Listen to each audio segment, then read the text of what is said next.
our intention is we are going to remove this person from the image. Alright. So we are going to select that person first. Okay. So the method is kamu boleh pakai dekat sini rectangular marquee tool, ataupun kita akan pakai yang paling senang, saya pakai polygonal lasso tool. Okay. Right click dekat lasso tool ni. Okay, dia ada this one is lasso tool. Kalau dia akan ikut pergerakan mouse. You click, dia akan ikut pergerakan mouse. Tapi bila kamu lepas, dia akan automatic select lah. Okay. So normally saya akan pakai polygonal lasso tool. Okay. Polygonal lasso tool ni bila kamu klik, kamu tarik, and then kamu lepas, kamu tarik, kamu lepas, dan dia akan follow kau punya path tu. Tapi bila kamu double click, dia akan automatically selected. Okay. So sekarang gambar ni size dia adalah 100%. Gambar ni tak besar sangat. So kita nak kena zoom untuk nampak details. Okay. So zoom, kamu boleh tengok dekat bawah tu ada 100% zoom tu, ataupun kamu boleh tekan dekat keyboard Ctrl+. Okay. Ctrl+. First, make sure you remove the lock dulu dekat layer tu. Kalau tidak nanti kamu tak boleh nak delete dia punya element.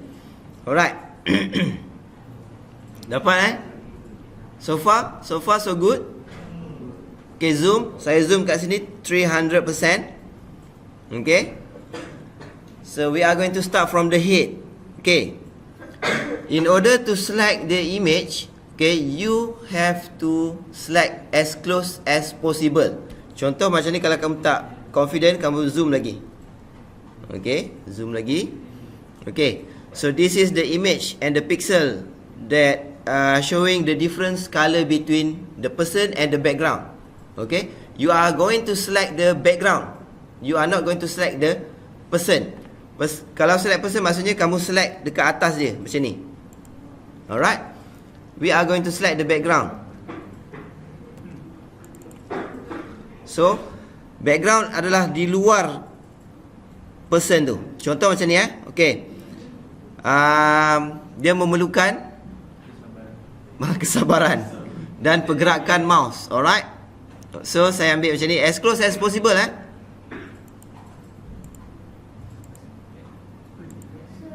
Yes. Double click, lepas tu Ctrl Z. Kalau kamu macam ni kan, kamu termasuk kat sini, kamu double click and then Ctrl Z. Okay. It is one way process. Dia tak boleh stop Dia bukan tak boleh stop, dia tak boleh undo proses dia. Okay. Make sure kamu buat dengan fokus, dan kawan-kawan sebelah jangan kacau.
So bila kamu sambung end to end tu, dia akan jadi satu line yang bergerak-gerak macam ni, macam ada semut.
Alright. So right click, fill, content aware, blending mode normal, opacity 100%, and then press OK. So dia dah tinggal bayang-bayang saja. Alright. So now you dah buang dia daripada hidup kamu.